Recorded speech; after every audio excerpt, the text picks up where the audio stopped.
All right, so back to this tricky conversation. Yeah? So what we're thinking of doing now maybe is just illustrating, illustrating these principles more in practice, in terms of like how you would apply the principles sort of thing. That sound all right? What's happening?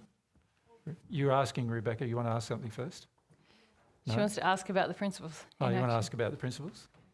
Yeah, in practice. Is that what you were going to ask? Yeah. What were you going to say?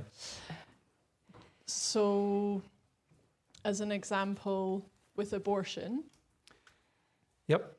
Well, I think stuff like that is pretty obvious. What I would probably like to do is focus more on the things that are not so obvious. It's the things that are obvious that most of us start to go, oh, I need to do with that, and I need to do with this, and I need to do with that. And that is true, you do. You do need to do with these things. But if the fact that it's already obvious means that you've already got a level of aware, not yet awakened maybe, but certainly aware. And when you're aware, you can begin to work your way towards awaken by using the principles that we've discussed. The problem for most of us is the areas where we're not aware. And often these areas are very, let's look at the reason why that's the case, as to why certain things are less obvious and we're less aware of them. So let's do that first, I think. Just creaking a bit there. Creaking, sorry about the creaking in the recording. Sound. It's squeaky. It's a bit squeaky. Up and down over it. Maybe we need to tighten these. The trouble is if I tighten it too much. No, these. I think it's Oh, these. those, is it? Yeah. No, it's not. Just use something. If I tighten it too much, I won't be able to flip it over. But yeah. Okay.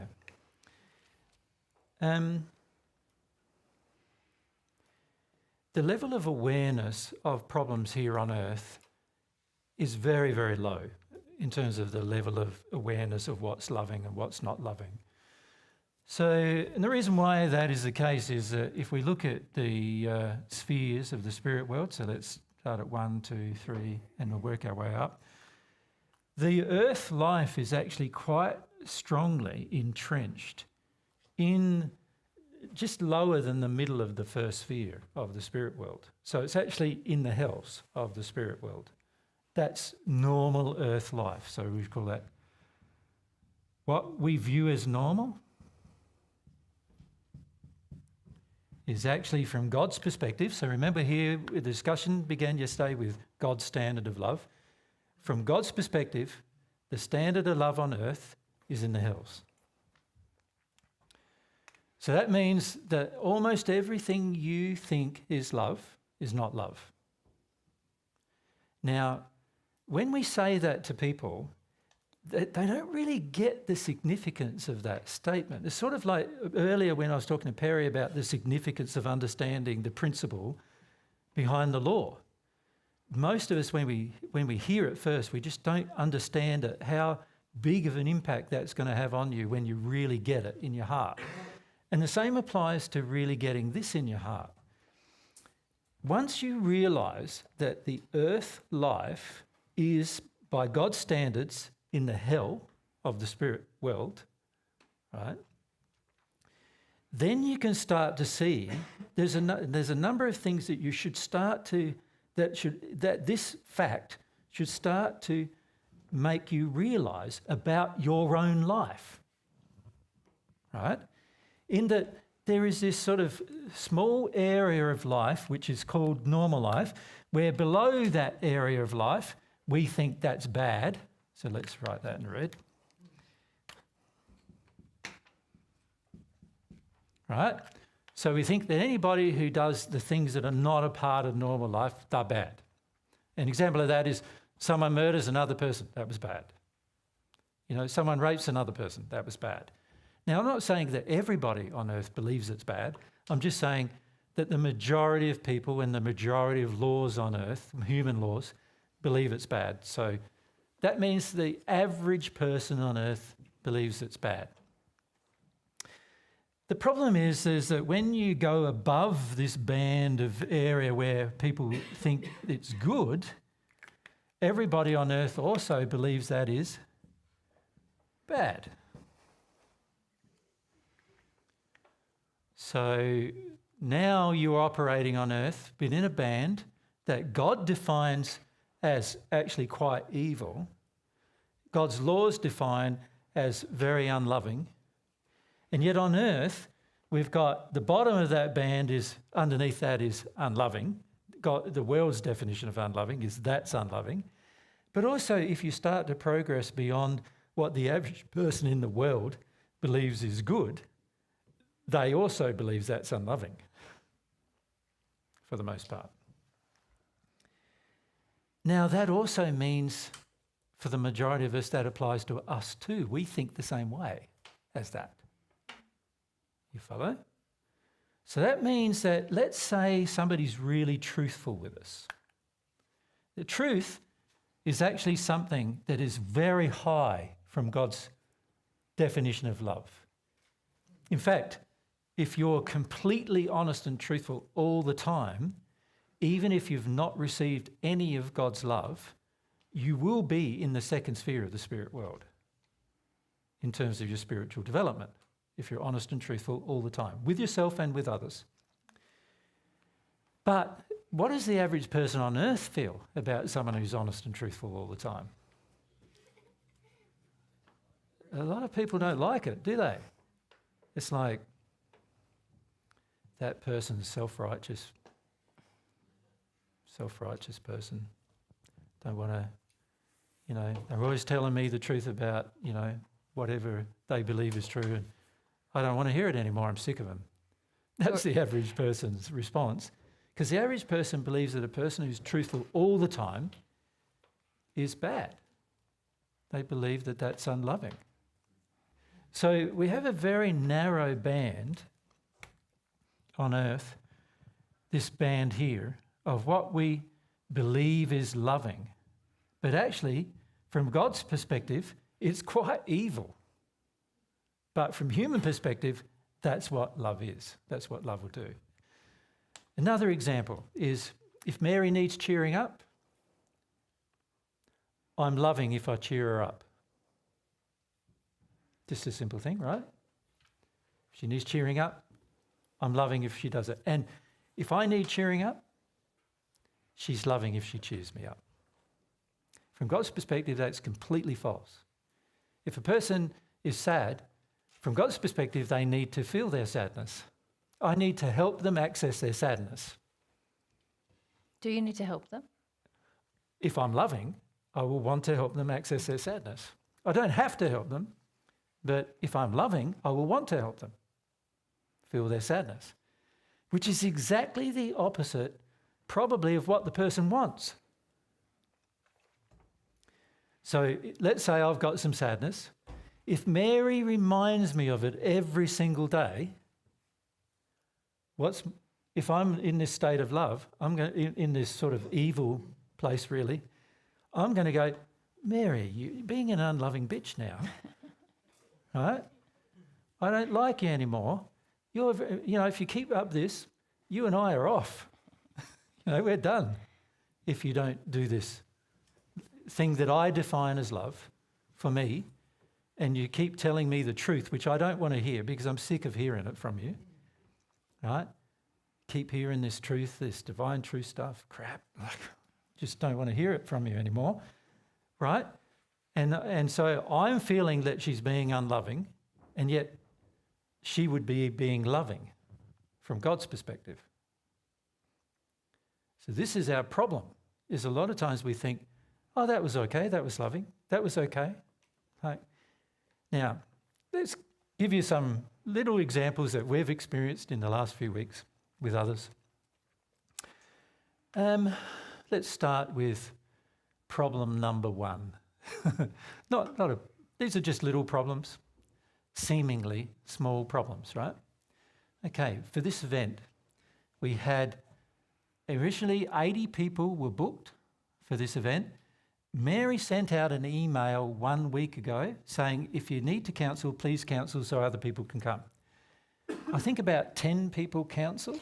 Yeah, there's probably a few more than 80. I think we might have hit 90 at one point. Hit 90 at one point. And we got back to 75. Okay, so we were 90 at one point, and then 1 week close to the event, Mary sent out an email saying, if you want to counsel, please counsel now so other people can come. 15 people counselled. But they only counselled after Mary sent out the email.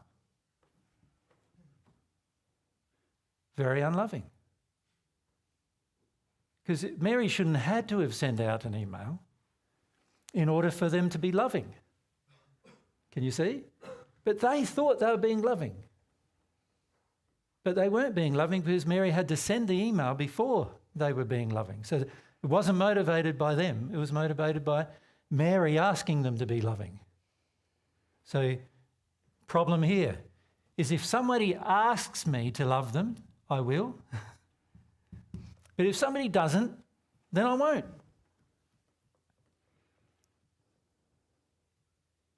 That's the problem, isn't it? Because if it was really love, I'd love them all the time, not just when they ask me. Right? Okay, 15 counsel. So we're left with 75. Okay. What happens? More people book. No. There were, it was 79 in the end, four extra booked. Yes. So we had true. then 4 extras because of these. Well, my math, some people, when I put up the notice, this is why it's all a bit topsy-turvy. Yeah. But yeah, thereabouts, yeah. Okay.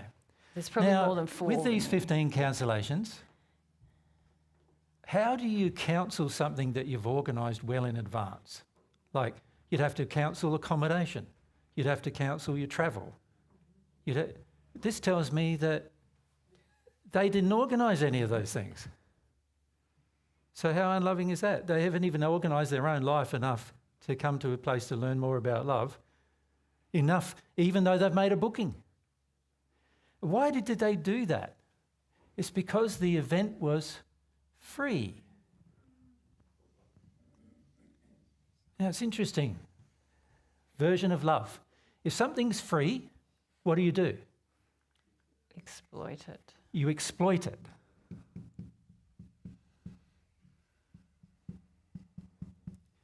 So, free food, you eat as much of it as you possibly can. Free fruit and veggies, you get 10 weeks worth and most of it goes rotten. Anything that's free, if somebody decided to give you a free car, you'd take it no matter what it was, right? Doesn't matter how unloving it is for the environment or anything, most people would take it, right? Because this version of love, the world's version of love, says exploit anything that's free. Doesn't it? Can you feel that? Can you even feel in your own self the feeling you have that says, it's free? Can you feel yourself light up? It's free. Maybe you should go, that kind of thing. All right? So many people book our events because they're free. Right? But does that mean they appreciate the event?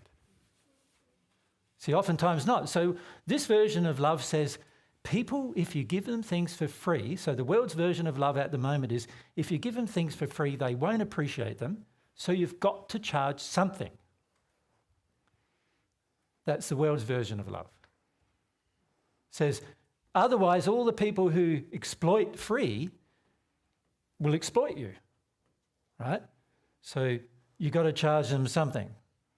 And you can see why most events on the planet, we were in Austria, they charge you to go to the toilet. You pull on the side of the road. See, in Australia, you pull on the side of the road to go to the toilet and it's all free. In Austria, pull on the side of the road to go to the toilet, it all cost you, it was €1 or €2.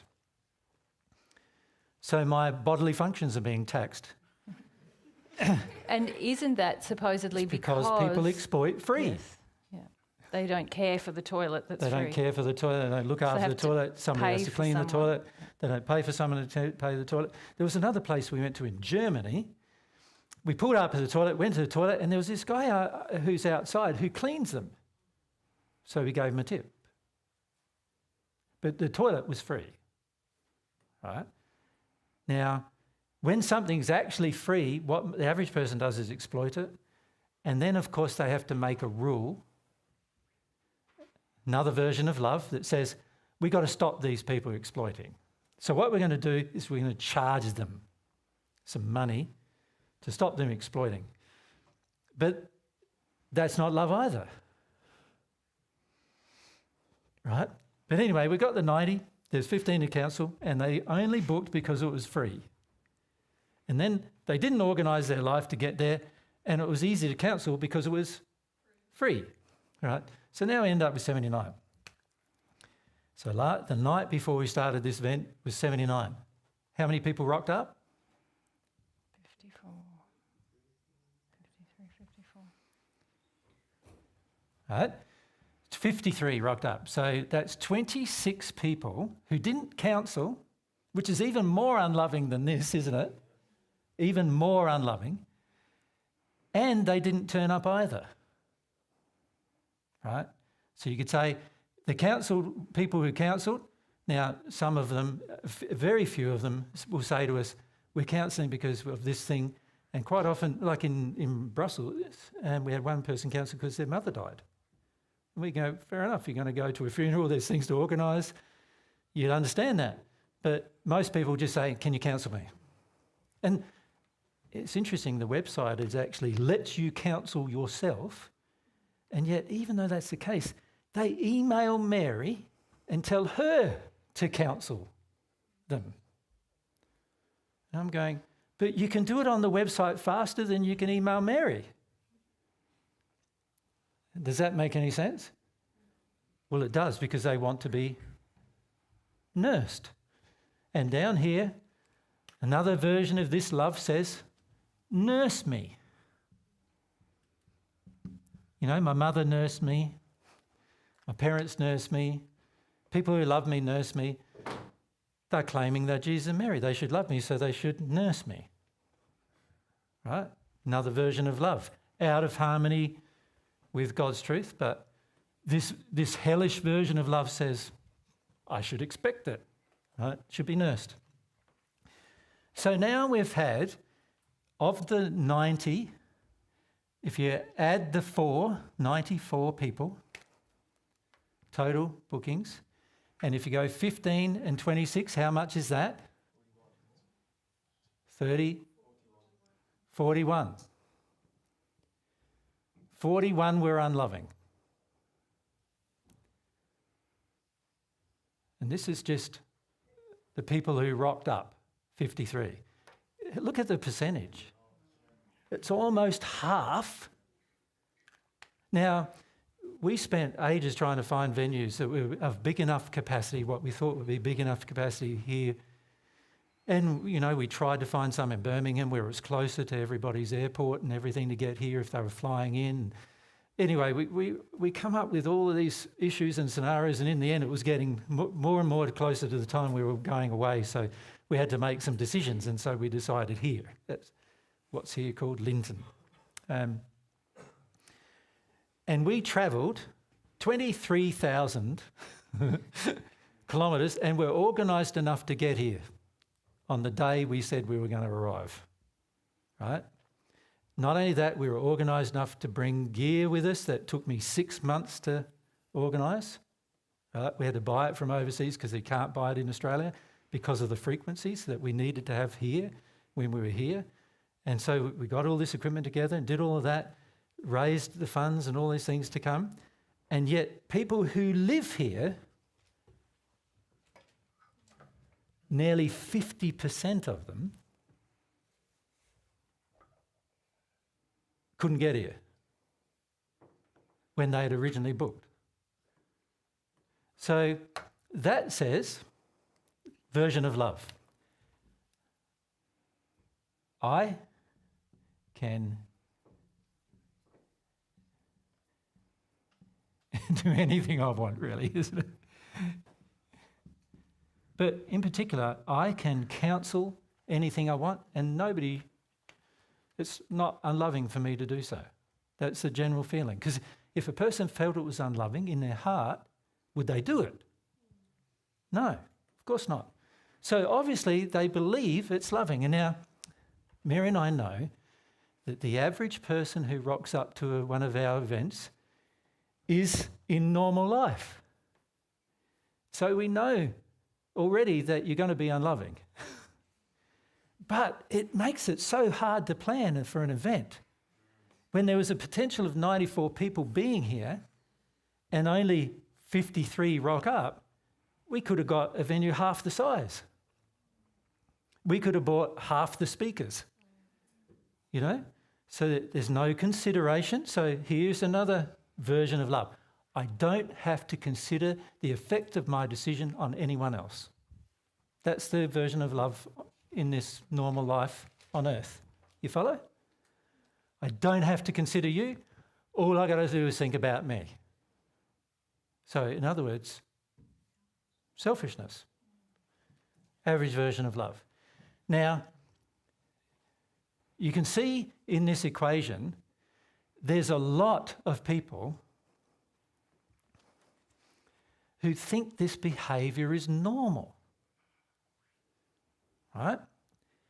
And yet, that's why the earth is in the hills, because we think this is all normal sort of behaviour for a person, the average person who believes themselves to be loving.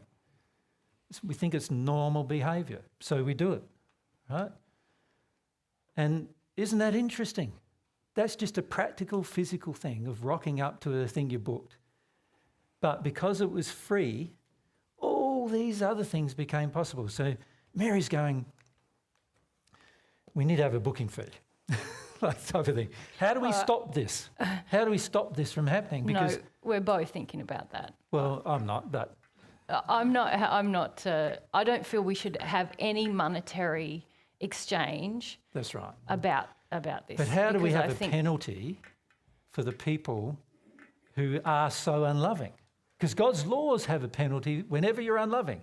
Well, of course, when we think about it, God's law is already working upon those people. You follow? This is an example where the law is quite strict about the fact if a person asks before they'll do something loving, then the law says you didn't do it at all. So if somebody has to ask you to be loving and you are then loving, the law actually measures that as if you weren't loving at all. Right? If you exploit things, the law says there's a penalty for that. Exploitation of others. The law says if you want nursing, the law says there's a penalty for that as well. And the law says this whole idea that I can do anything and I don't have to consider the effect of what I do on you, the law says, no, you do have to consider it, so there's a penalty for that as well.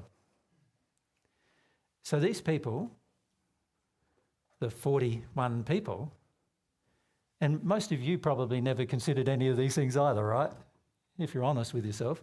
But those 41 people believe these things are okay, and that's why they are in the hells. You follow? And when they pass, they will be. Just for that reason. Right? Now, of course, there must be a lot of things that happened in their life that caused them to think these things, isn't there? That caused a person to think these things. But God says, you still broke the law. God doesn't care what happened in your life to bring you about to this point where you're unloving to others.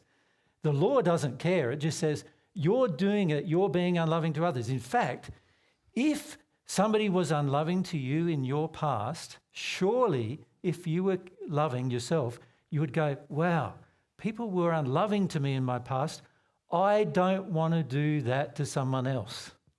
Surely that's what would be the way we would think. But no, that's not the way we think. We think other people were unloving to me. This is normal. I'm allowed to be unloving to other people too.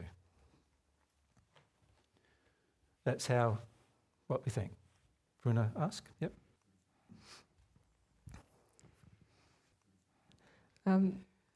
Is this worse in the UK than other places? This has No. been our worst venue So far, so no. far. But in terms of percentages, no, Portugal No. was very bad. Yeah. And I've got emails from people from every event that we're going to, either asking me to cancel their ticket for them, asking me to put them on the waiting list, like lots of things that you can do via the system. And asking me to send me the address, asking Which me is to all on the actual screen that you book on. confirm the start and end times, which is all on the listing. Like, we went to a lot of trouble, the two of us, to really give a lot of information. So we didn't have to do this. So that we didn't have Yeah. to do those things. So I don't feel it's worse in the UK. No. Yeah. No. Yeah. Yeah. Thank you. Rebecca? And is it this feeling, because the NHS healthcare system in the country loses like hundreds of millions on wasted doctor's appointments, wasted ambulance calls, wasted beds, and yet everyone in the country moans about the free NHS healthcare system and it's being destroyed? Is that the same emotion? Same emotions, yeah. Mm-hmm. You will see it happening with every free event that's ever done in England, probably. And we see it with every free event that happens all around the world, to be honest. Yeah, yeah. So these are sort of very dark emotions. And the average person goes, oh, because it was free, there's no penalty for me to not cancel it. I just don't rock up. Yeah. No penalty for me. But what about the penalty for the other people? The other people who couldn't go because you'd booked a time slot. So the same goes in healthcare. You book a time slot. If you don't rock up, then somebody else missing out on that time slot. That's not loving to the other person. It's actually a sin of omission it's a sin of commission to book something you have no intention of going to. It's a sin of omission to not cancel it soon enough to allow somebody else to go. Mm-hmm. And not going to a doctor's appointment is you also waste, or any appointment, if you like, you're wasting the time of the person who's set aside the time. There's costs. There's costs of their wages, of the other person who could have come, Yep. the extra money, say in the NHS, that the taxpayer is then paying to provide another appointment to that person who didn't go to the first one. Like, there's many issues. So you know what's going to happen eventually, don't you? They want to privatise. They're going to privatise it. Because of the attitudes that are very unloving, but privatising it just makes it worse, more unloving. Yeah. Have a look at the US and what's going on there with healthcare. Just makes it more unloving. So, but it's our own fault collectively because of our attitudes, right? At the end of the day, if we had a very loving attitude to the provision of things like that are free, to us, then surely we would be more responsible with the way we use them. Yeah. So you can see this attitude everywhere. It's not just with our events, it's everywhere. Go ahead. Go on. No, I was going to make a point about God. You were going to say You something. can. Oh, it's very hard to receive God's love when you have these attitudes inside of you, because nothing is really a gift. You sort of feel Entitled. to things. Yeah. Yeah, so there's a great level of entitlement in this idea. These ideas are... The trouble with normal life on earth is that it's in the hills, and in the hills you have all of these really bad attitudes, and you don't see, the average person doesn't see them. It's like, huh? Why? Why isn't Mary responding to my email to cancel my ticket? Because it would be unloving for her to do so, actually. Yep. In the end, I don't know if I should say that. I do cancel those tickets because I think of the other person who might want to take it up. Yeah. And the But amount we of don't time send an email back to the person. saying I have cancelled your ticket or anything. Yeah. But Yeah. they probably get a notification as I cancel it. But Yeah. But it's very unloving, isn't it? Process. That's just for us, though. You also think like our first venue in Belgium cost us 3,200 euros, which is around about, let's put it in Australian dollars, it's around about 5,500 Australian dollars for a 3-day venue for 50 people. So that was 3,300 around about it was, euros. That was actually it was quite a reasonable price in the area. That was the most reasonable was- we could find, That was, which is actually about 5,500 Australian dollars for our hire costs in Belgium. Now, obviously, the Belgium site could only allow us 54 people. So you can see 54 people into that means that it's costing us around about 100 Australian dollars per seat.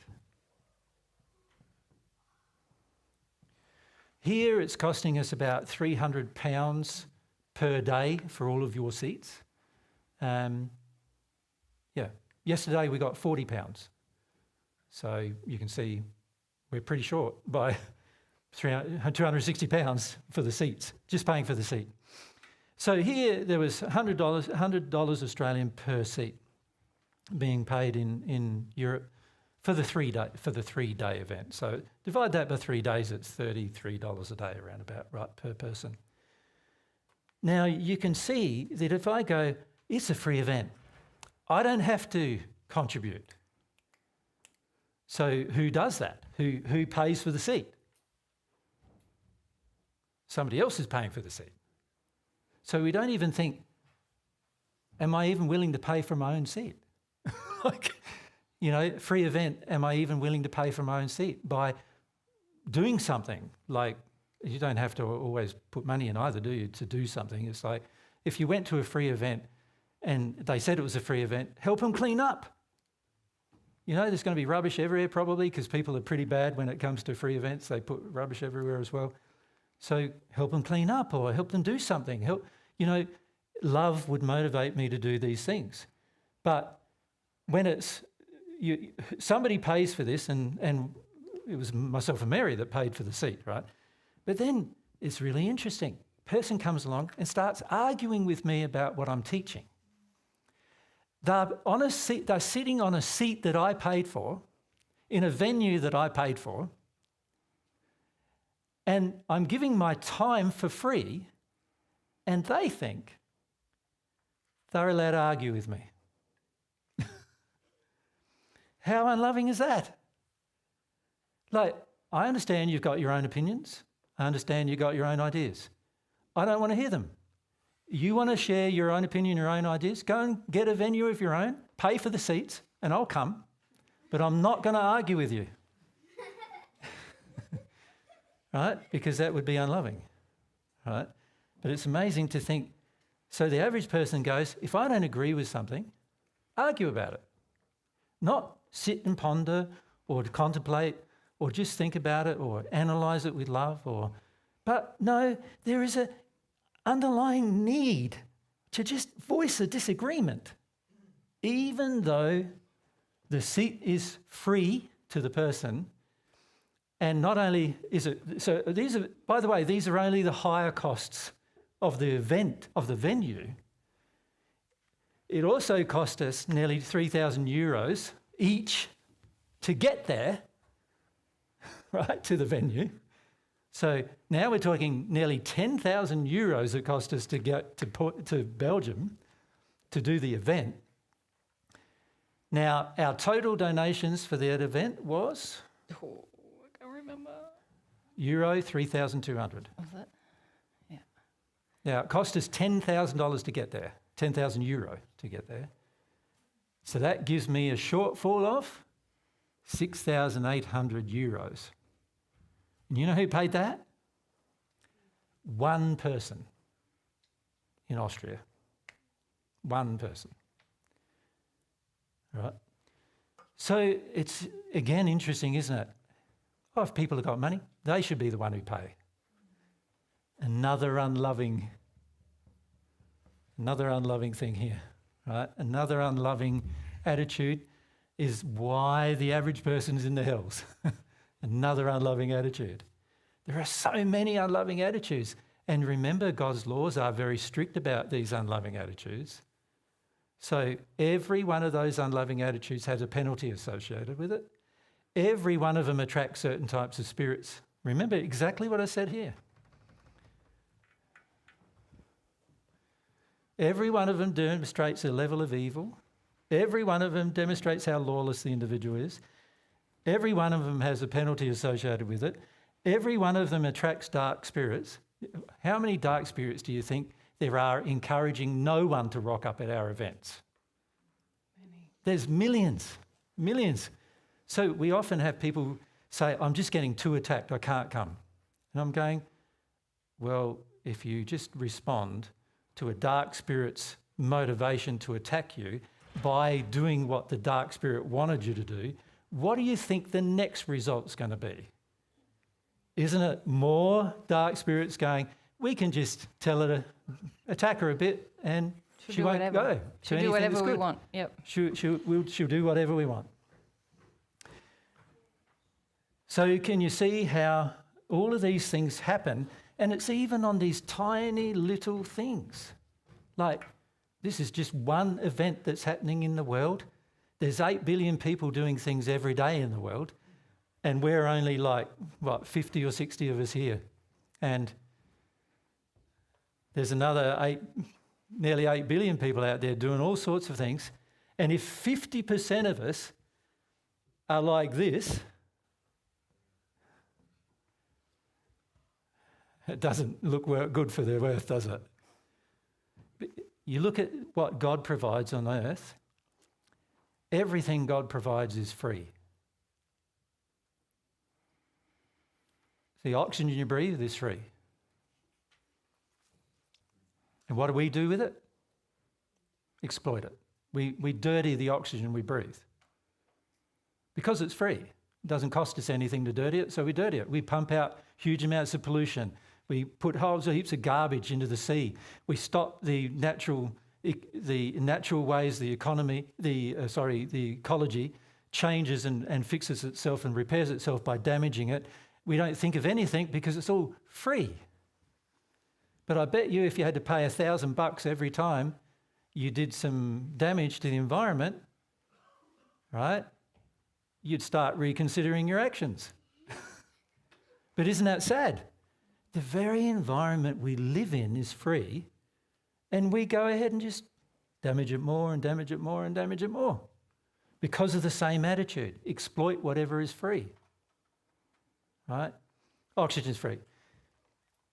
The very thing we need. Water is free. Is it free for you?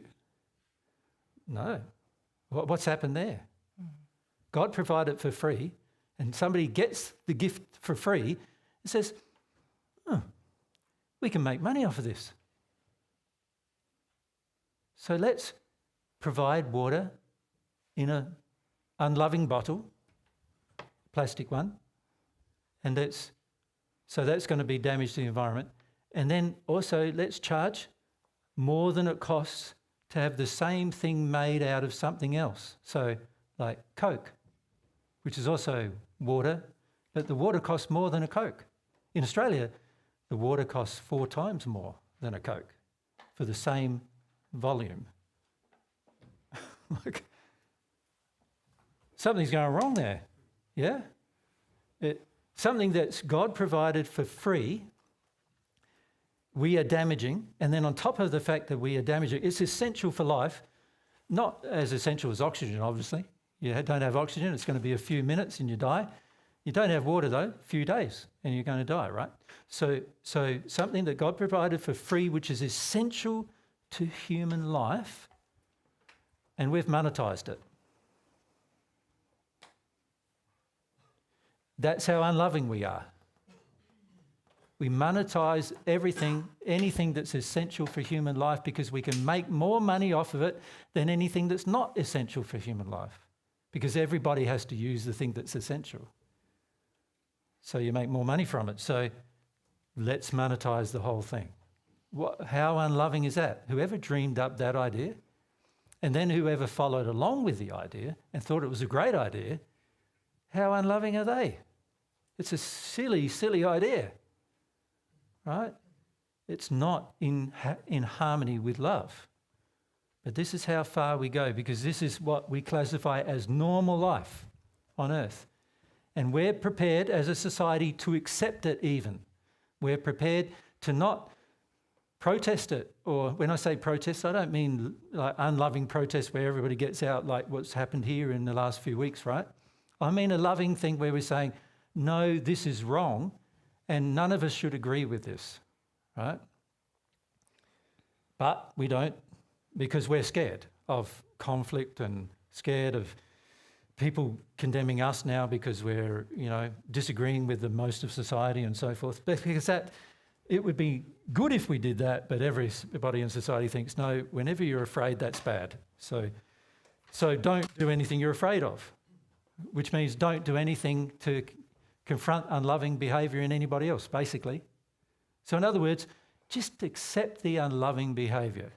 Well, that's unloving, actually. It's unloving to accept unloving behaviour. That's unloving too. So I can't do that if I want to be loving. I can't accept the unloving behaviour. I have to make at least some comment about it, which is the reason why I'm making this comment now about it. Do you follow? Because it's unloving behaviour and I can't accept it. Now, Mary and I are going to keep providing our seminars for free because God's truth was given to us free, so it needs to be given to you free. But you can see the lack of love in most people causes them to think that they can exploit even that, right? Now, how many of you thought about this before you came to the event? Like, thought about these things? Not many. A few of you I know do, but not many of us. And that's because we've come to accept that what society says is love is good enough. And isn't that sad? Because if we accept what society says is good enough, then it's probably going to mean we're going to get more of it. Right? Because nobody's saying, no, we've got to be better than this. As a group of people, we need to be better than this. Yeah. So it's very, very tricky, isn't it, to even, you look at God provides all these things for free, and look what the people on earth are doing to those free things. It's like monetizing everything. One day you're going to be paying for your oxygen, I'm sure. Mm-hmm. Yep.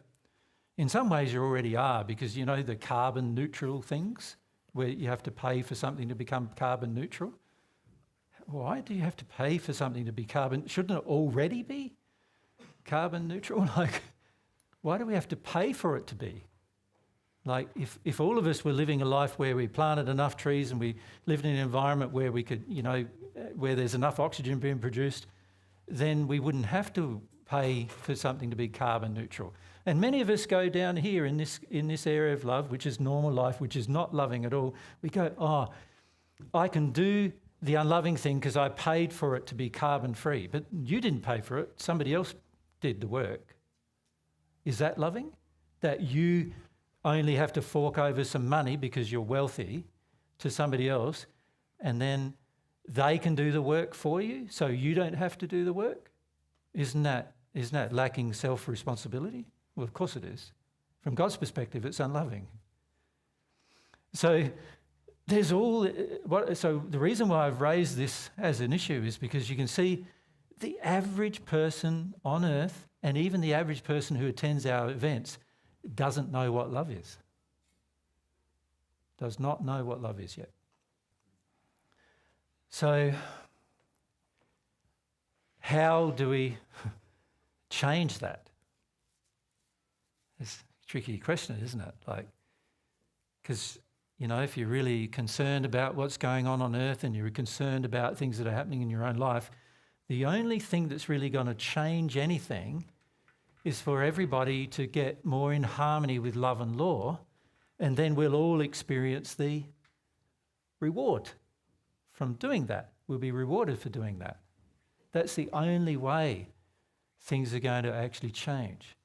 And by the way, that also applies for all the spirits in hell as well. The only way their life's going to change is if they bring their life into more harmony with love and law. It's the same principle. That's the only way it's going to change. So even these dark spirits, all they really are is people who still feel that the earth's normal life is loving. They just died and they continue in the same feelings and beliefs that it's loving. Does that make sense? And so that's all they are. The dark spirits, that's all they are. So when we talk about dark spirits, we can feel in many of you go, yeah, the main reason why I did that unloving thing was because of the dark spirits with me. But that's not true. The main reason why you do an unloving thing is because of the darkness within you. And those dark spirits can only influence you if they've got some tangible thing inside of you to manipulate in some way or another, right? So we've got to stop blaming dark spirits for what they influence you to do. At some point, the only way you're going to disconnect, and at some point you're going to have to disconnect, is by making sure that your passion in life is to live in harmony with love and law. That's the only way you're going to disconnect from them. So like I said earlier, many of you have 2 or 3 of these spirits influencing your life, influencing your addictions. Some of you are like regularly taking drugs like marijuana, coffee, whatever. Some of you are regularly just hardly living a life where you share, where you act in harmony with love of others. In other words, some of you just are very selfish with your life. You don't help anybody in your life. Like, don't decide to try to help and assist other people. And then others of you have got issues with family and friends where you don't want to speak up, and you have a terrible lack of love of self in that place, right? Where you don't want to speak up and live the life you know is going to be better for you because of all the people who may attack you for that. So that's you living in harmony with fear. And fear is what people believe is justified in normal life. The average person feels if you're afraid, it means you don't have to do it.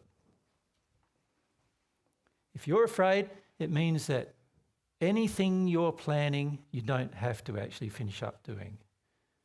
Right? The average person on earth believes that. But God, that's not God's standard. God said, God's standard is, I don't care if you're afraid. You damn well do the right thing, otherwise the law's going to have its result, right? Whether you're afraid or not. God's law doesn't go, Jesus was afraid. I'll let him get away with that. That's not how the law works. Right? So we've got to stop valuing fear as a motivation for being unloving, and we've got to choose to be loving even when we're afraid. So that means, many of us are afraid to be truthful. So the loving thing is to be truthful. So the Lord doesn't care whether you're afraid to be truthful. It's saying, be truthful, otherwise there's a penalty. So you've got to learn to be truthful even though you're afraid. And to be honest, if you do that, you'll feel your fear better. And if you're humble, you'll work through your fear and you'll get to the point where you're truthful and you're not afraid. That's what will happen. But if you use fear as a justification, then really you're just accepting that this hellish life that we have on earth, this thing we call normal life, you're accepting the restrictions it's placing on you and saying that's my justification for my own unloving behaviour. And it's not a justification, right, from God's perspective. All right, should we go up the back? Thank you.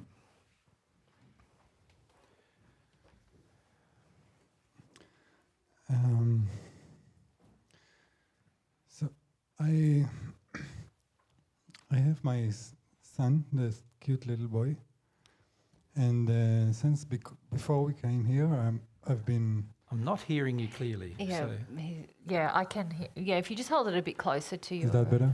that's better. That's better, yeah. Yeah. So I have my son here, the cute little boy. Yep. And since before we came here and during the talk, I'm terrified about him making noise. Yep. And it caused me to miss a lot of the talk yesterday and today. Yep. Because I took him outside so there Yep. wouldn't be noise. Yep. So one question is, like, because I feel that it's a little bit like I wanted to do the loving thing, Yep. but I was actually terrified about not doing The loving doing thing. the unloving Yeah, I thing. get you. I get you. Good Well, question. what was your name? Sorry. Ido. Ido. Ido. Yep. Well, Ido, firstly, it's very loving for you to take your son outside when he's making noise, because then everybody else can hear. And also we have recordings and then everybody there can hear. So that's a very loving thing to do. The good question, though, is from God's perspective is, if you're afraid and that's why you did it, from God's perspective, it's you weren't driven by love. You were driven by fear to do it. Now, from God's perspective, that's like you weren't loving. You were just driven by fear. You follow? Yes. Yep. Now, sometimes we can do this. We can take what seems to be a loving action, but the motivation is not loving, right? So the motivation was fear. If the motivation is fear, then the motivation is not loving, and therefore the law measures the motivation as well as the action. So you did a loving thing in the sense it would be defined as loving to not have noise for the rest of the people. And by the way, we have recordings for this exact purpose, so any person with children can just go out whenever they want and come back whenever they want, and they're not going to miss out because we've got a recording. You know, that's the reason why we do recordings. But in doing it out of fear, that's the problem, because that's not a loving thing to do it out of fear, right? It's more loving if you just did it because you love people and you go, right, he's making racket, I got to take him out. Yeah, but then in order to confront the fear, I would have to do unloving things. No, you don't have to do unloving things to confront fear. How would you suggest that I... Well, how would you confront the fear of, what's the motivation? So you think about your motivation as to why you felt that taking him out, you had to take him out of fear. What was the feeling in you about that? Can you feel what it was? I think I was afraid about you guys being angry. Well, have you ever seen me angry in a group? Online, or like all of our groups are, the whole thing's recorded generally. Have you ever seen me angry? No, but I did hear you talk about unloving people, and I don't want to be one of those. Okay. So the real problem. After this talk, though, we know we're all unloving people. But anyway, not to get you away from it. Not to get you away from it. But so the real problem was the feeling of potentially feeling like you're going to get shamed. Yes. Isn't it? Which actually comes from, like, I'm not into shaming people. The whole reason for saying all this was not to shame people, it's just to point out a fact. And that is almost everybody on earth is in the hells. That's the fact. And I'm just giving you an example of how that's a fact, right? So it's not for the point of shaming anybody, it's for the purpose of making you aware, actually, that this is a fact.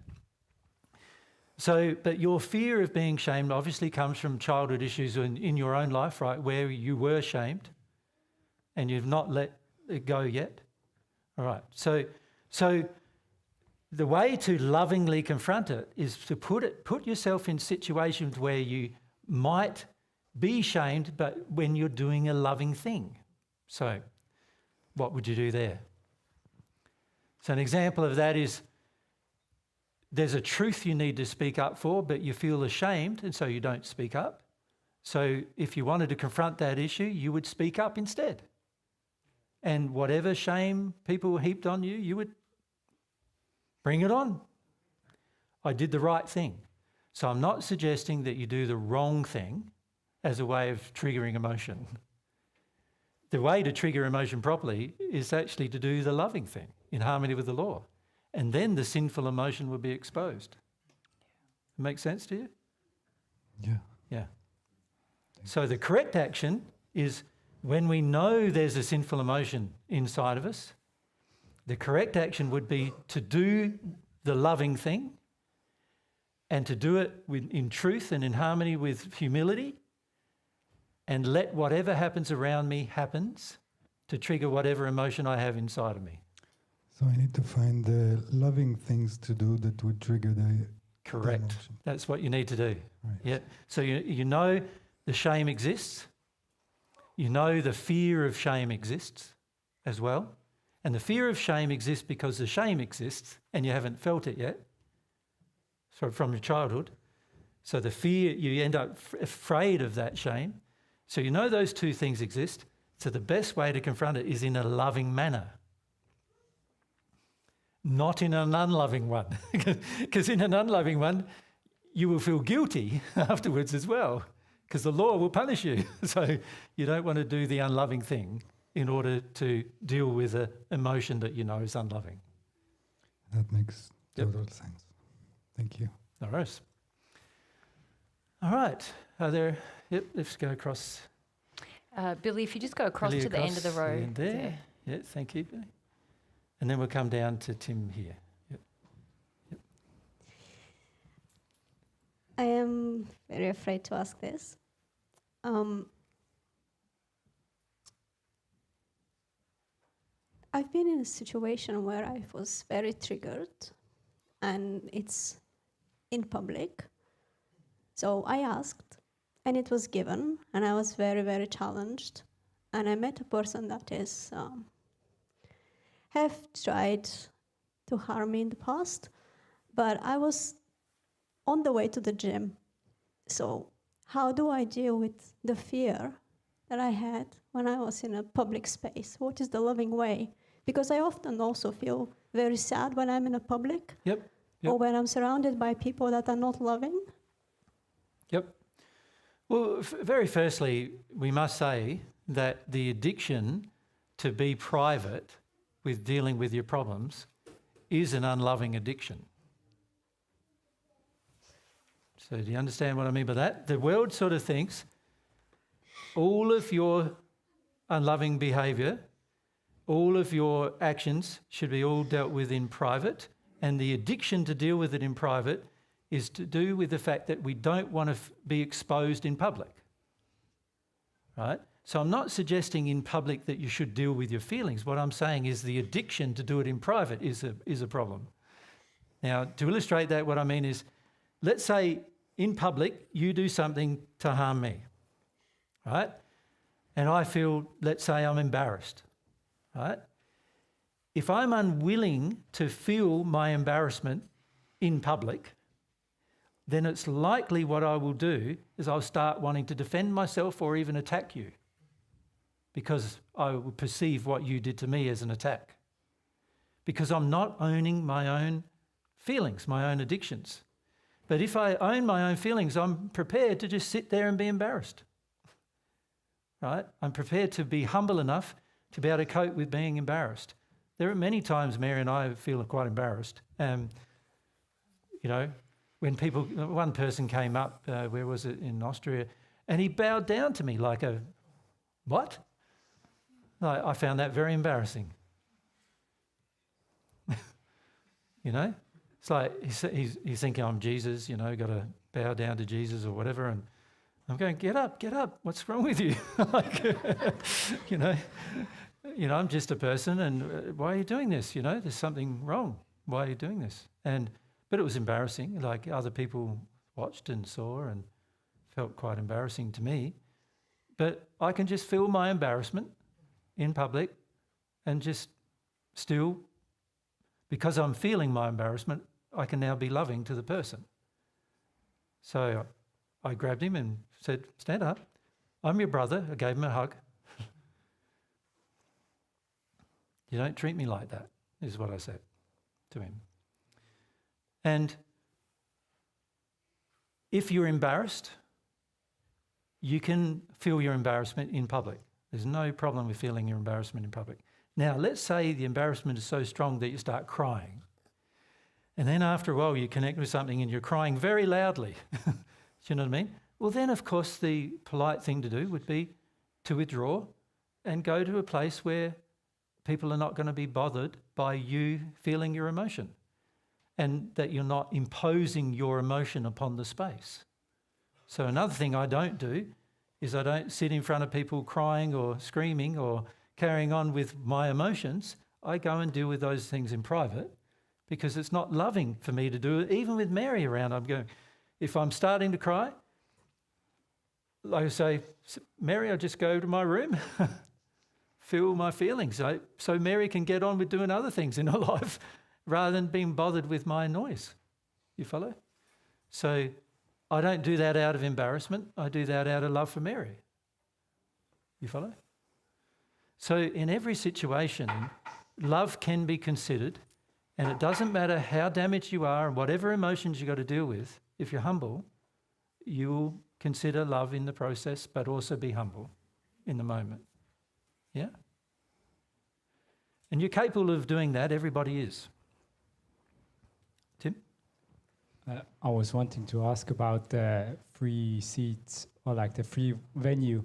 If you made like a fee and the people that don't come have to pay the fee, and the people that do come, they have to get refunded. Or? We thought about it, Tim. Okay. We were thinking about, like, how do we create a system that's loving, that, you know, where there is some penalty, kind of trying to reflect God's laws, where there's a penalty for just the lack of love, but nothing on the people who love. But we both feel like there shouldn't be any monetary, even there you have to have money up front in order to come, and that feels like it's limiting some people. What about the people who are really poor and... Yeah. So it doesn't feel right. And also, I think what Jesus just did is the best way to deal with it, really. Educate. You know, educate people, what's involved, what the time. We probably could do more to educate people about the time, effort and energy that we put into even finding locations and setting up things. But just educating people about their sinful feelings, is probably the biggest thing we can do. It's the only solution. Yeah. The only solution is to educate people. Mary and I, in our love for you, we want to make sure when you come there's a seat. So if 90 people are booked, we're going to try to make sure there's 95 seats, or, you know, more seats. Always more than booked, we accommodate. Try to do, yeah. Yeah. And the reason why that is that if you have to sit on the floor for 5 hours listening, it's very hard. You're not going to be able to hear for that amount of time. So if we do have an environment, and sometimes we do at home have an environment where everybody's just sitting out in the backyard, on the floor, on the ground, on the, you know, grass, or, you know, we often do teaching at home where we've all been working, and then at, you know, lunchtime from 2, you know, midday to 2, we do some teaching, and all of us, it's sitting out on the ground and everything, you know, in our work clothes. And that kind of environment, we know that if we go too long, everyone's going to get more and more uncomfortable.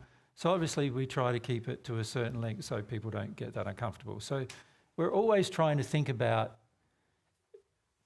how what we choose to do is going to impact your ability to actually feel and process anything about what we're talking about. So that's one reason why we wanted a whiteboard. Because of me explaining, you imagine me trying to explain that without a whiteboard. It'd be hard, wouldn't it? Like, I would say it all and then you'd have nothing to look at. Yeah. And in terms of learning, how hard is that? That's like, I've got to now remember what, and where does that go in the picture of things and everything? Having a words as well as a picture is a much more effective manner of teaching. So that's why we like to use a whiteboard. But I don't want to use a tech device, right? We've already got too much tech. Well, I don't want to use more tech to display something. Because if any one of those things fails, then I'm having to look at the tech and work out the tech rather than just share truth with you. And also on top of that, this is more interactive. This is more like it evolves as we go, right? So this is why we don't use tech, because there's a lot of things that can go wrong. And when they do go wrong, everyone's lost the important thing, you know, the important description that we need to retain. So we have chosen to teach the way we teach for many, many reasons. And every one of those reasons is based around how can we love you more? Like how can we make it? So for an example is, we looked at a lot of venues and they had hard wooden seats. And I know if it was me sitting on a hard wooden seat for 5 hours, at the end of 5 hours I'm going to be thinking more about my bottom than I am about what's going on.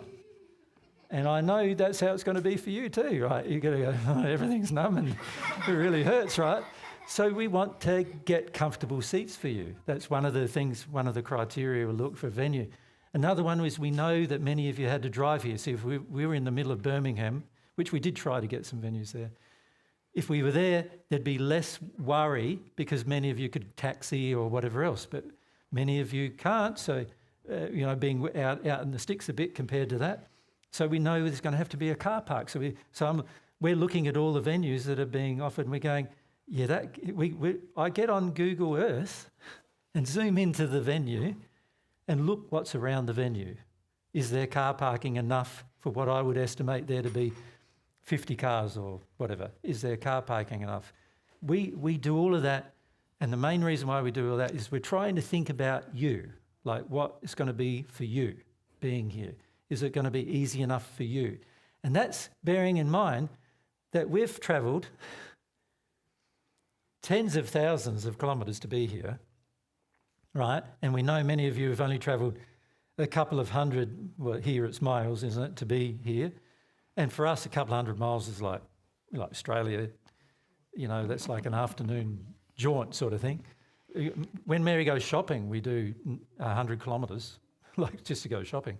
So for us, you know, those kind of distances don't mean much, but when we go to Europe, we know for you guys, it's pretty rare that you go 100 kilometres or 200 kilometres somewhere. We know that.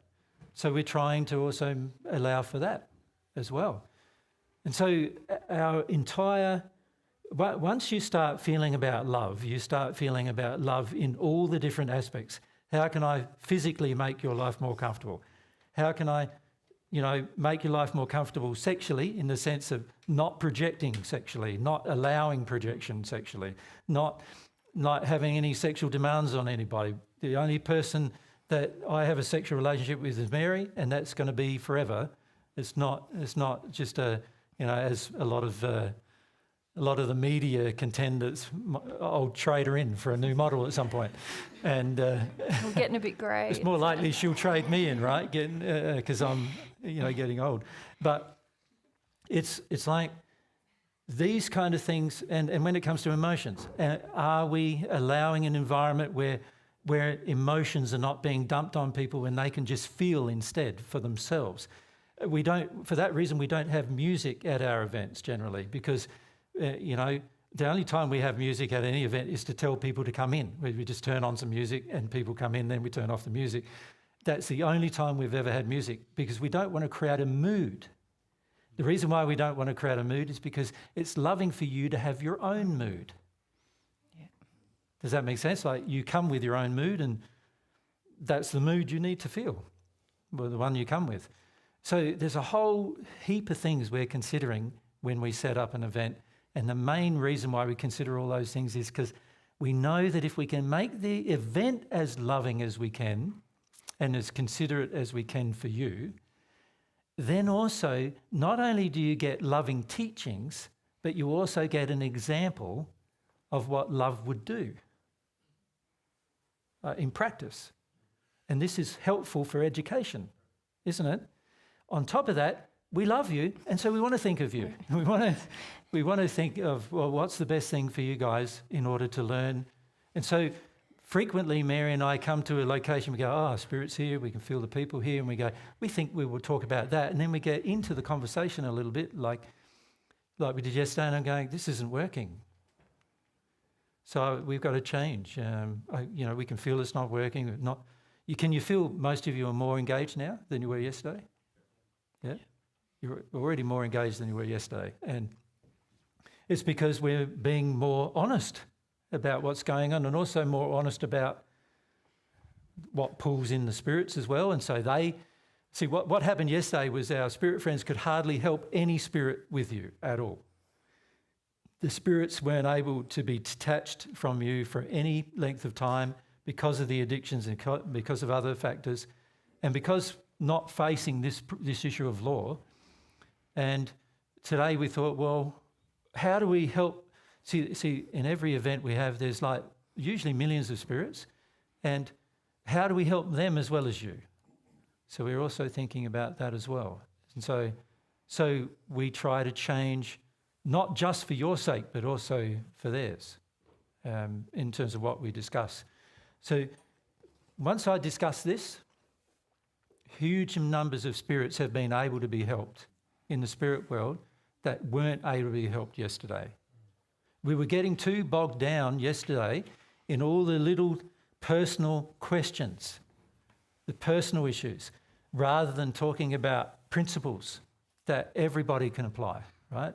And on top of that, we're not facing the sin, because this is why I had this conversation with you, is to start facing where we're at. Because the world is there and we're not far removed from it. If you were far removed from it, you'd be like us. You'd be attacked every day. The media would attack you every day. People who are in your life would attack you every day if you were more like us. Something to look forward to. Well, it is in a way, because it means you're doing better. Does that make sense? You're doing better than the average. Yeah? So I sort of look upon attack as, oh, it's good that's happening. That proves that we're on the right track. Yeah? Rather than being on the wrong track, So these are things you think about when you feel loving towards people, right? You're not going to be guided by your fears. You're not going to be guided by your desire to fit in with the world. So in the first century, I used to say a lot, be no part of the world. You can live in the world and be no part of it, right? And this is what I meant, because if you're a part of the world and you fit in with the world, it means you're in the same condition as the world, right? And if you look at the world's condition, it's not very good. What amazes me is the average person looks at the world condition and says, I'm better than that. So I find that quite hypocritical and also not very self-analytical, actually, because it's like you're living in the world and everyone around you is okay with you.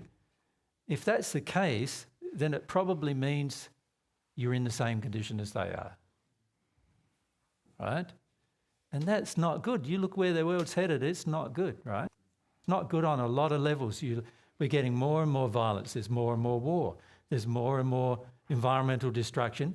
There's more and more medically manufactured diseases. There's more and more, the world is getting to be a mess, right?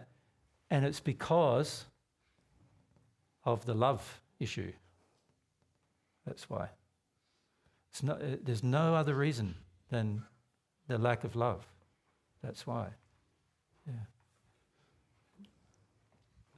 When we come to a group, how can we help to make the group more loving? Great question. Yeah. The way you make something more loving is you come in with an open-hearted desire to learn. So if you think about children, we see very young children, and those of you who've had children, you will know that when they're quite young, once they get past the stage of just, it's all just body functions, wee, poo, eat, drink, whatever, and they get to a stage where they are able to be reasoned with, which often begins quite young. You can begin reasoning with a child, usually anywhere from about 7 months onwards, you can start that process. Most people don't until they're 2 or 3, but you can start a lot earlier. But once you can start reasoning with the child starts asking questions. Says, "Daddy, you know, what's the sun? How does the sun work?" And you go, the average parent goes, "Oh, I don't know, son. Let me look it up. Let me go and investigate it." But if you think about it, a child is that young and they're asking very intelligent questions that the average adult can't even really answer. Why is the sky blue? You know, that kind of question. So they're asking about the world around them. And they are open to receiving an answer without judgment and without criticism. What they do is they are in this sort of state, aren't they, where they ask and then they receive and then they feel about it. But that doesn't make a lot of sense to me, Dad. You know, that kind of thing. So, you know, like if Dad said, you know, years ago they used to believe this, the sun is on the back of 2 elephants and, you know, that kind of thing. Well, the average person looking up says, "I can't see the elephants, Dad." You know, so he's going to ask more questions because he's felt about it and he's analysed the answer and going, "There's something wrong with this answer because I can feel there's something wrong with the answer," right? But he doesn't criticise even then, does he? He's still in a place of, "But that doesn't make sense," type of feeling, not in a place of, "You're dead wrong." That's, you know, not totally like critical about the whole thing. He's open to receive. Now, if the average person who heard divine truth came with that spirit, can you see that also bring with them a posse of spirits? You know, because remember, every person has spirits around them. This person has spirits around him, so every person has spirits around him. So that brings spirits who are also in this questioning state.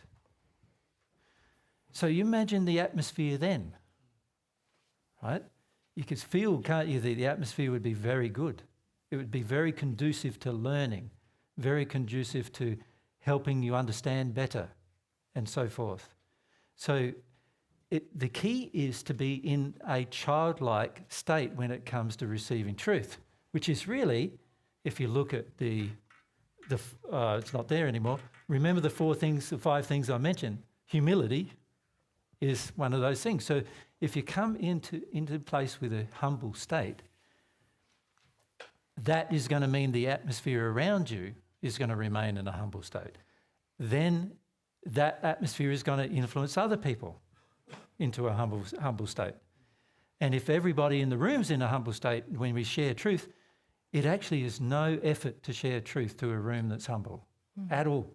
In fact, very, as Mary knows, very enjoyable, isn't it, babe? Yeah, we've had times like that in Australia in the past year, haven't we, where just the conversation kept going and going from lunchtime till after dinner time, and it was like no time was passing because everyone was in this state of like just seeking and interest and reflective. And so when Mary and I talk to a group that's very resistive, it takes quite a lot of energy to do 5 hours of talking to a group that's resistive.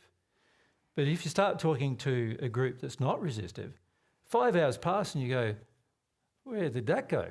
You know, it's like it's a breeze to talk to those people.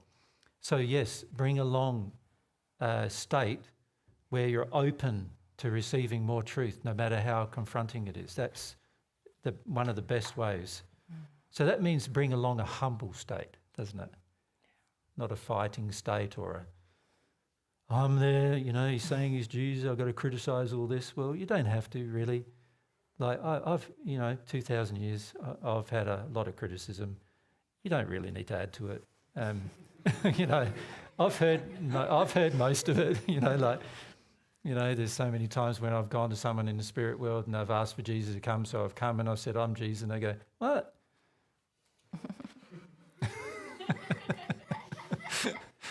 Because they don't expect me to be like I am. So there's many times that's happened, and millions of times actually that's actually happened. you imagine there's a lot of Christians on the planet who ask for Jesus after they pass, and if they're sincere, which often they're not, but if they are, then I'll go. And if I feel they're sincere, I'll go. And then I rock up and they go, huh? You're like, where's the right hand of God? And why aren't you God? And this surely isn't what God looks like. And, you know, there's all sorts of criticisms and everything. So I'm used to people criticising me for all sorts of things. And I've had thousands of years of it. But, you know, if you're open, then you've got the capacity to receive. Yeah? But if you're closed, doesn't matter what people give you as a gift, you won't receive it, you know? And many of you have heard that illustration, right? If you've got a hand-fisted, somebody gives you something, you can't pick it up, can you? You know, it's the same principle in your heart, really, isn't it? If you've got a closed heart, somebody shares something with you, it's not going to enter. And of course, everything divine truth has to enter your heart, not your head. So there's many people who sort of think that they are in a good state when they come, but actually their heart is quite shut down. So the key is to open your heart, your feelings, right? Now, many people feel when I say that to them that I'm a dangerous cult leader now, influencing people to open their heart to things that they're not sure of. And the reality is that you do need to open your heart to everything you're not sure of, but you still also need to be able to evaluate it just like the child would. Yeah. The idea that we protect ourselves from holding back ideas is it's not based on logic. You know, oh, I won't listen to any new idea or any new thought and that will protect me. Actually, it makes you more unsafe, really, because you're limiting your access to truth. And you're saying also, I can't find truth. I can't discern truth. Yeah, you're actually displaying your inability to have some self-confidence in your ability to analyse. And if you don't have confidence in your ability to analyse, you need to develop that. Yeah. That's very important for your future life. Yeah, we'd encourage you to develop that. Yeah. Yeah. Yeah. Yeah. Just straight away here and then over to Phil on this side. Yep. Hello again. I'm Philippa. Yep. A question about spirit influence. I feel like I'm getting a lot of influence not to ask this question. Okay. I guess personally, I feel I get some influence to not. I sometimes help people with dealing with their emotions. Yep. I get a lot of shut down and negative influence. So I guess the question is how to deal with the influence as we're trying to move the other side of the line, and also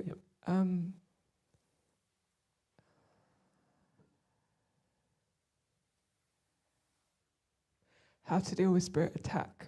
Yep. Yep. Can you feel in yourself that you're quite afraid of spirit attack? Yes. Yeah. And this is the main problem many of you face, is that when we start talking about spirits, many of you start thinking of them almost like as if they're monsters. Do you know what I mean? And it is true that there are many spirits that are quite dark and evil, and they are quite sort of monstrous in a way, but they are just people.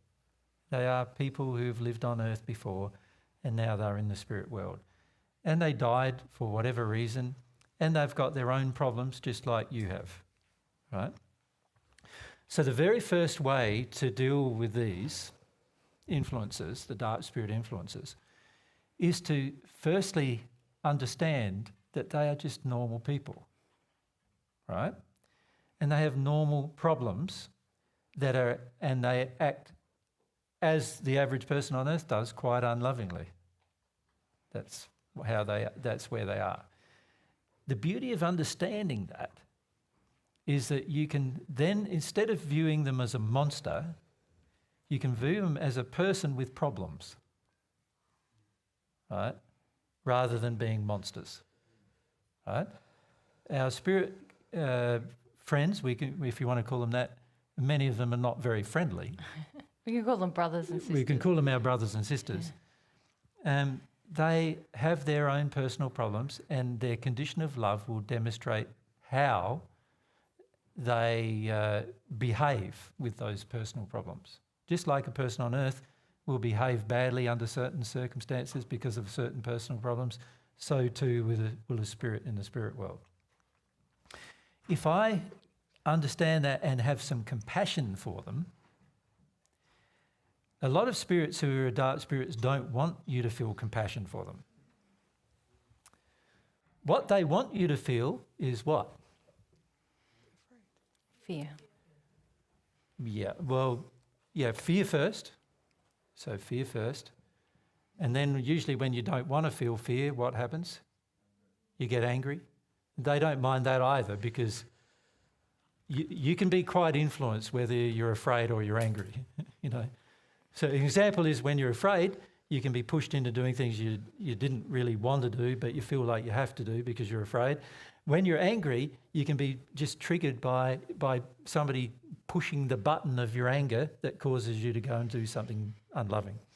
So in either place, you can be quite manipulated, whether you're in fear or anger. For yourself, the main feeling is fear, right? Yep. So whenever a spirit gets around you, you're not really assessing why they're there or anything else, because already you're afraid. Emotionally, you're afraid. So the very first thing you're going to need to do is deal with your fear of them. But they are just people who are not in a good place, just like many people you meet in the street, right? That's all they really are. And if you have compassion for them, that's not fear. Now, most spirits who want power over people on earth want you to be in fear. In order to control you, they need one of three things: codependence, fear, or rage from you. That's what they need. So codependence meaning they need you to need something that they need. So it's like a drunk man in the spirit world. He needs a drinker on earth. He needs to connect to somebody who's an alcoholic and get him to drink more. That's what he needs. Or they need you to want something that they promise, and that you will give them something in return, like classical codependence on earth. Yeah. So codependence is a large reason why people get influenced on earth. So an example of that, let's say the question you asked was about emotion. Now, a person who doesn't want to feel their emotion is going to be codependent with a spirit who doesn't want to feel emotion. So the reality is when you're working with somebody who doesn't want to feel emotion, you're going to have to work with more than one person at the same time, because you're going to have to work with the spirit who doesn't want to feel emotion and the person who doesn't want to feel emotion. So while you're working with the person in the physical, you can also talk to the spirit and try to help them to work through their thing as well. But if you're afraid of them, you won't do that, obviously, right? You won't do that. So the first thing the spirit wants is codependence, these darker spirits I'm talking about. The second thing they want is outright fear. Fear gives them an adrenaline hit of power. So when you get afraid, they feel powerful. It's like a person on earth who's abusive. Like if I was an abusive male, the way to make Mary do whatever I want is to make her afraid, right? And then she's so afraid, I'll just want her to do something and she'll go and do it, right? And the spirits know that, so they like people who want power, like you feeling afraid, right? So if you're in a state of fear with regard to spirits, you would need to deal with that. You need to feel your fear, work through your fear, so you're no longer in fear. Because the reality is you're not going to feel compassion for them while you're afraid. Like you can't fake that. You have to deal with some feelings to get to that state, don't you? Yeah. Yep. Then with regard to anger, when you get angry, obviously you become very uncontrolled. And the reason why you're angry is because an addiction is not getting met. So spirits like that because they want you to meet the addiction that they want you to meet. So a lot of them like your anger, because what it does is it helps them meet addictions through you. So what would you do there? Well, you would have to look at your addictions that drive your anger, like your expectations, your demands. And that's, if you do with those three things, you'll not be bothered by dark spirits ever again. Thank you. So it's quite simple. Of course, what's actually happening on Earth at the moment is that huge numbers of people are bothered by dark spirits all the time. In this audience, you've got probably, from what I can see, you've got probably 10 of the younger men are all bothered by abusive dark spirits, right? At least. At least. And then you've got, most of the women in the audience are also bothered by abusive male spirits. And a couple of you in the audience, men, are actually in league with power-mad male spirits. And then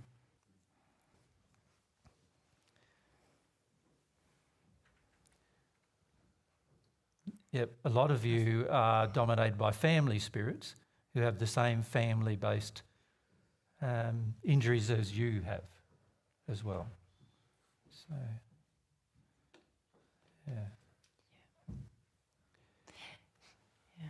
But all of those relationships would disappear if you dealt with those three things. And the thing about spirit, like Jesus said, spirits are people. They're just people. Some people can see these people that are in their spirit form. Most people at this point on earth can't see them, but they are people. And what I've found with spirit attack and spirit influence is that those spirits who I've been open to their attack or open to their influence, they were just they were hooking into injuries in me, and I had the same patterns in relationships with people on earth. And, you know, if you understand that, then you can deal with the relationships with people on earth in a humble manner. It will help you with the spirits. You can deal with the spirits in a humble manner. It will help you with the relationships on earth. It's the same soul that you have and the same soul condition that you can change. Yep. Yeah. Thank you. Good eye. I had another question, but might not be appropriate for the topic. Is it off topic? It's related to sin and the effect on Well, that's soulmate. on topic. Yep. Yeah. Okay, so how sin accumulated by one half of the soul affects the other Yeah, half not of at the all. soul? No. Not at all. Not at all. We had this question. We had this question in Portugal, I think it was. Yeah. Yeah. And not at all. The main reason why, if I can illustrate why, is when you incarnate, so you start like this, right? So yours is stop asking. Yes. What is yours, I should say? Yes, correct. Okay, so when you incarnate, obviously there's this feeling, see, in the union state before you incarnate, you're not conscious at all. There's no consciousness, no self-awareness, no awareness of anything else around you. There is some instinctual things that you know you need to do, but even that's not a knowledge. It's just an automatic thing, just like any other instinctual thing. And the instinct of the soul is to incarnate. So incarnate means it needs to split in two halves, right? And join to the two bodies that are created at conception, so spirit body and a physical body, which are both created at conception. And the soul knows it needs to do that process, right? That's all it really knows. So it's not aware of this duality. So when you first come, you're not actually, there's no soul-based awareness of the duality, the fact that you're two halves, right? At this stage, you're thinking you're just one half, one person. Of course, that happens to the other half at some point, whether it's before or after you, is dependent on a lot of different laws operating, and we can't go into those right now. But it's spirit body, physical body. Now, because of the condition that you weren't aware, it's fundamentally the way it feels, emotionally feels, is that you're like that and he's like that. You follow? In other words, there's this sort of separation that exists emotionally because you're having two separate emotional experiences. the goal of the reason why God really created that way is so that there's two chances to discover yourself rather than just one. See, if it was just one, then you'd have to, if the one person didn't have a linkage to another in any way, then if it was just one half having to go through the experience by itself, then you'd have to discover everything yourself. So you'd have to discover masculinity and femininity. You'd have to discover, so there would probably be no feminine body or masculine body under those circumstances either.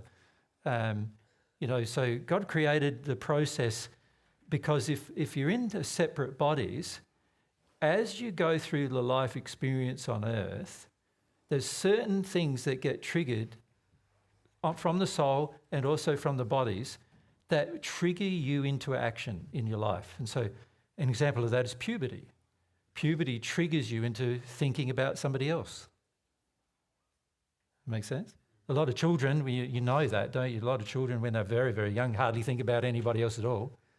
And then over time, they get to think about other people like mum and dad and sisters and brothers, and they have to work with them. And then they go to school and whatever, and they have friends, and they have to think of them. And so they're growing in their you could say their expression of love is growing, but they don't think about a partner, like a other half of themselves, until usually they start puberty, and then they start feeling like, I want to be with somebody else, like in a relationship, a sexual relationship. So the development sexually aids the soul to become conscious that it's a half of another. Does that make sense to you? Right, but while it's imbibing its injuries and not conscious of the other, its injuries have to be dealt with by the half of the soul, not the whole soul. So the reality is actually that one half of the soul can become a celestial spirit, which is in the 8th sphere of the spirit world, and the other half can be in the hells in terms of their loving condition. But of course, you think about it, if you're in the hells and then your soulmate's in the 8th sphere, it's going to be a lot easier for you to get to the 8th sphere if your soulmate's already there, isn't it? Because they're going to come and visit you. They're going to want to be with you at some point. They're going to want to recognize you. They'll come to spend time with you. You might not even know that they're your soulmate for many, many years while they're doing this, but they'll know because they know who their soulmate is before you did, because they're in a higher condition of love than you are, so they will know. And then they will come, and eventually you'll become aware, And so this gives you the opportunities to change and even to receive God's love that you would not otherwise have it. Every soul's got 2 opportunities to receive God's love, not just one. 2, because there's 2 different halves that can both receive. And once one half receives, the other half of the soul benefits. Yeah. So God's created it this way so that firstly there would be no pain when you incarnate, aside from the pain that your parents cause you. There's no pain from the loss of the memory of your other half, none at all. You'll go through a process of individualization, which defines who you are. And in the process of that, if you continue to grow, receiving God's love, you'll eventually get joined back with your soulmate, but both of you will be conscious of yourselves. You'll be conscious of who you are, what you want out of life, your personality, your nature. And you'll also have to have developed a character in harmony with love as a part of that process, because development is something that each half of the soul also needs to do by themselves while they're growing together. So in other words, if Mary was in the 8th sphere and I'm in the 1st sphere, the only way we can really be together is for me to get to the 8th sphere.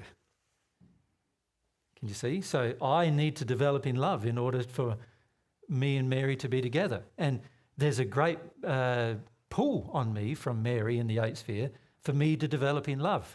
Once she has developed in love, there is an influence, one half of the soul. Remember, every positive influence is permanent and long-term. Remember, we discussed the rewards of living in harmony with love.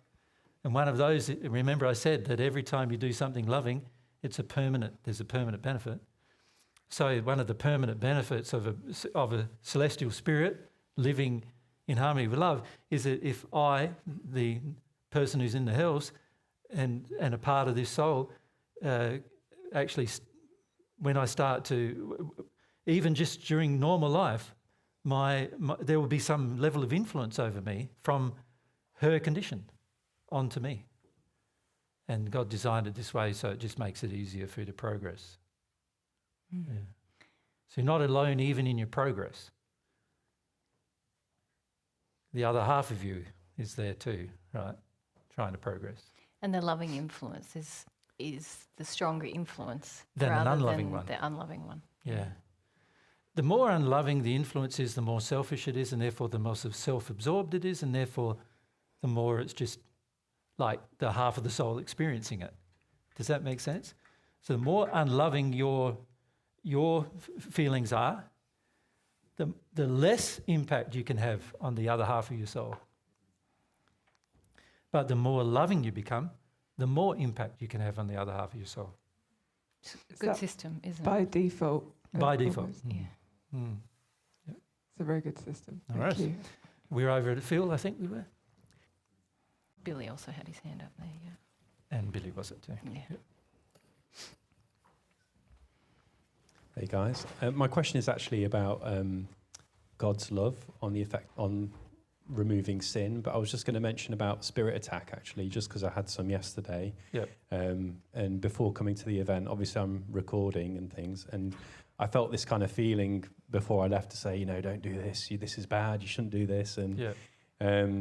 but it felt very much like people behind a window, kind of projecting, just saying muffled almost sounds like, don't do that. Yeah. And I could just kind of politely told them to jog on, basically, and that I was going to go anyway, to do it.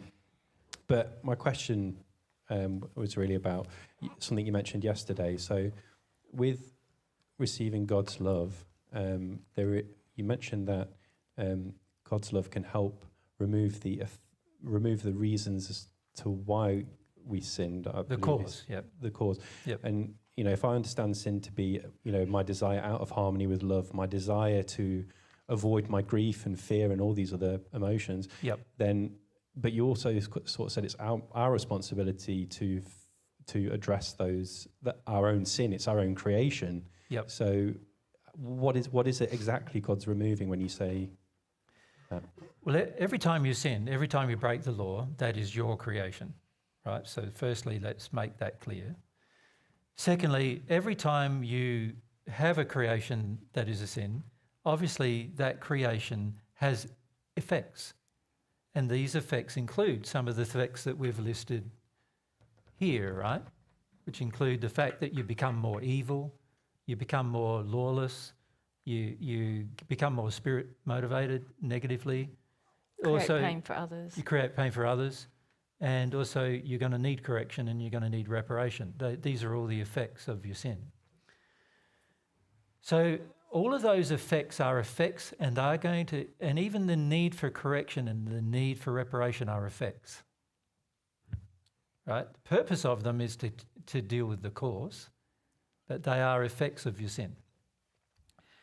But there's a reason why you sinned internally. Does that make sense? A motivation, a desire that exists inside of you. And that desire comes usually from some point in your life, from some event in your life. Many times you don't even know what it is, but it comes from some event. Now, if when you receive love, if God's love can clear away your memory of the event, which is how it works, then of course the reason why you sinned is now cleared.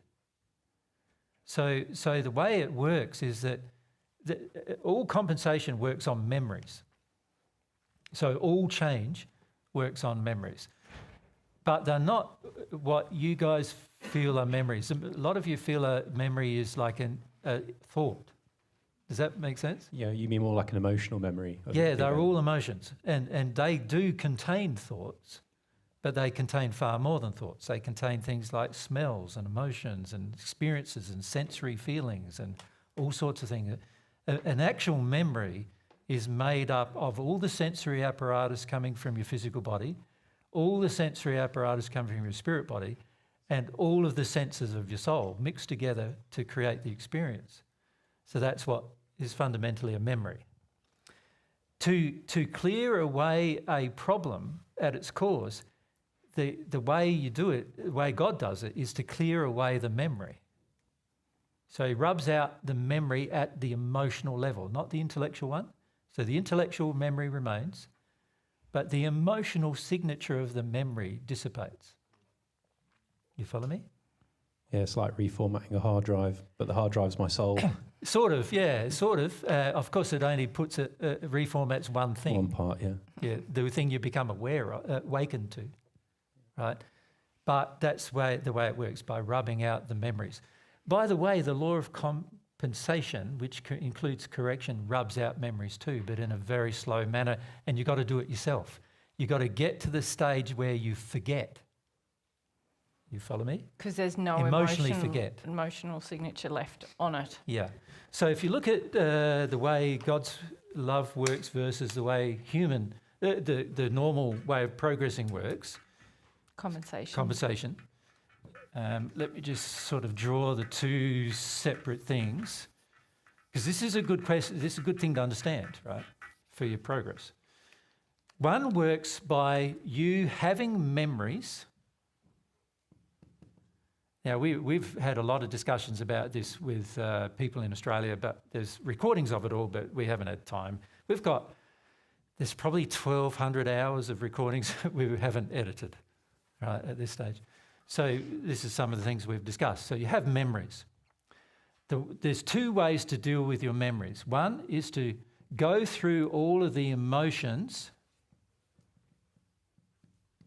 that remind you of the event to the point where there's no more emotions left. So you end up with no emotions, or you could say no emotional memory of the event. So let's say you're being abused. You'd have to go through the feelings of being abused or the emotions that they caused, until there was no longer any emotion associated with being abused, and you can't emotionally remember it anymore. You can remember the event in your mind, but it has no emotional power over you anymore. So that's one way. That is called compensation. Right? And in particular, it's correcting. It's not the reparation side of compensation, it's the correction side. Because once you have no emotion related to the memory, you're not going to act in the memory anymore. Makes sense, doesn't it? Yep. On the other side, so you can think about it as a doctor. I know you can think about it as you're dealing with the emotional person, and what you're doing is you're getting them to go through a process where they no longer emotionally remember the event. In other words, every time you talk about the event, they have no emotions left about it. It's like they can talk about the event as if it was like going down to the shop and buying some fruit or something, with no negative feelings associated with the event at all.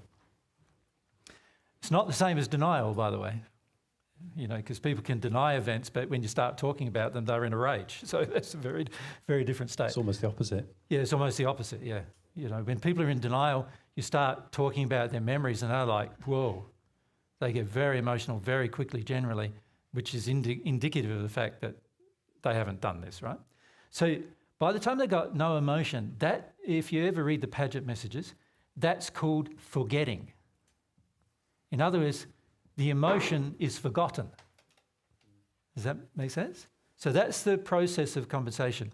The process of receiving God's love is you have the memory, and the memory causes you to sin. So in amongst you there is sin, obviously.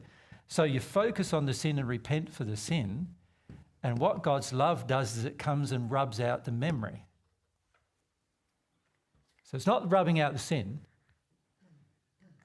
It's rubbing out the memory that causes you to sin. So therefore you cease sinning a lot quicker. You still have your emotions and you still have the effects of the sin that you need to deal with. Yeah, you still have to repair the sin, and people do, but there's no longer any personal emotional signature in the sin inside of them because God rubbed it out. So in other words, they've forgotten, but it was because of God's love being received. They've forgotten now. And again, we're talking about the emotional memory of the event. Correct. Not the intellect. The intellect always remains with you for the rest of your existence. So I can remember every event that's ever happened in my life. You follow? Right. The more connected to your soul you become, the more you remember every event that's connected to your life. So when I say I can remember, what I mean is generally humans can remember every event in their life. It is possible. Right? Is that what you mean? Sorry? It's possible. It's a possibility. Yes, you will that get to the remember. stage where you will remember every event in your life.